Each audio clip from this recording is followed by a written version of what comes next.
When in the middle of the 17th century, the importation of the porcelain from China dropped away, the Delft potters stepped into that niche and started to make objects inspired by those objects and sometimes even straight copies from those objects. Several years later, when the importation regained traction and the objects came to Europe again through the East India traders, the Delft potters had to rethink their game and had to redo what they were making. One of the things they were starting to make was flower vases. From the 19th century we call these vases tulip vases, but originally they were called flower vases. And these finger vases or fan-shaped flower vases would sit on a mantle with a couple of flowers in each of the spouts. These are the common flower vases. The rarer ones are the pyramidal flower vases that go from anything 25 centimeters a foot high to about 1 meter 80, about 6 foot high. Those are the extremely rare ones, but we see them from time to time. You can imagine my amazement when I came about this figure of a lady holding a basket. And it is also a flower basket. It has holes on top for flowers to be put in there. When I bought this figure in February 2014, I immediately said it was made at the Greek A factory, a factory in Delft.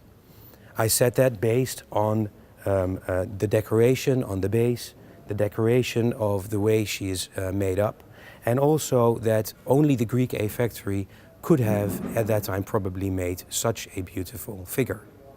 At the end of the 17th century, it was really Queen Mary who pushed the production of flower vases in the city of Delft. She loved gardening, she loved everything Oriental, and when I bought this figure, I even said, this is probably Queen Mary herself. There's a couple of things that I base that on.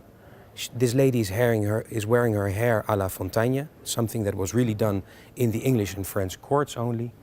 This lady is wearing a pearl necklace of 37 pearls with a clasp, a diamond clasp.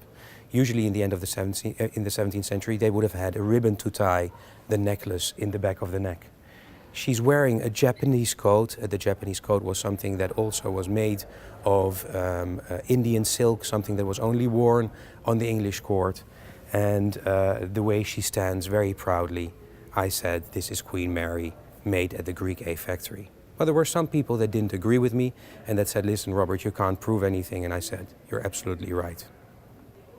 When in May 2014 I received an auction listing from an auction, a small auction in France, and it said bouquetières Delft circa 1690, I immediately asked for some photos to be sent over. The auction house sent me some photos of the bouquetière in situ. They weren't very good, but I could clearly see the same base, the same coat with decoration, the same basket, but not a female, but a male figure. Did I really stumble upon the partner to Queen Mary, which would have been King William? I didn't want to draw a lot of attention to the figure and to the find, so I asked my assistant to go over there, dress easily and casually, stroll into the auction house, and whatever it takes, just bring home this figure. About a month later, the figure came to me. I had to wait for export licenses and payments and shipments. When I put them next to each other, it was clearly a pair.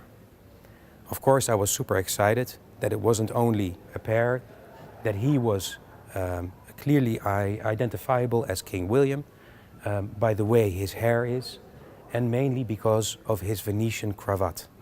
The Venetian cravats were something that King William wore all the time. He's always on portraits with that, and it is something that is very typically him and that not a lot of people were wearing and were allowed to wear in the end of the 17th century. He also is dressed in a home gown, in a Japanese coat, with a similar bit of decoration as the figure of Queen Mary. Not only is it a great find to have King William, of course, this figure was actually marked. It's marked AK for Adriaan Cox, and Adriaan Cox was the owner of the Greek A factory from 1686 to 1701. I employed 3 art historians to do some work for me. One of them had to do the history of the figures themselves, of course. The second one, the provenance, where did these figures come from? Were they a pair until a certain moment?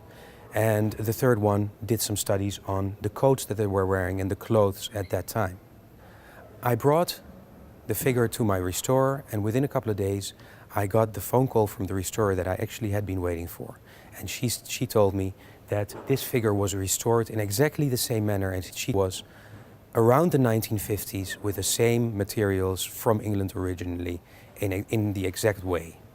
So another clue to the fact that they were with each other until a certain moment. Then a couple of weeks later, the art historian that was doing the research on the provenance and on the history of where these pieces came from called me up and said, "Listen, Robert, it's very interesting. I found the history of the male figure in the Dardin family in France, and the Dardin family had both of them until 1978. Well, the Dardin family did a lot of business with the Netherlands in the 1870s and the 1880s, and probably that's the time that they were bought as a pair. By the time they trickled down the family through 1978, people didn't really know what they had anymore, and when the last person in the family passed away, the figures were split up. The male figure stayed in the Dardin family, and the female figure was sold immediately and went to a private collection in Antwerp, from where I bought it. I'm very proud to present this pair of unique bouquetière figures of King William and Queen Mary, made in the Greek A factory by Adriaan Cox around 1690. The research done to these figures, to the provenance of the figures, to the clothes that they're wearing, and to all the elements that make them specifically King William and Queen Mary, are described in this catalogue that I made in 2015. Everything can be read in there.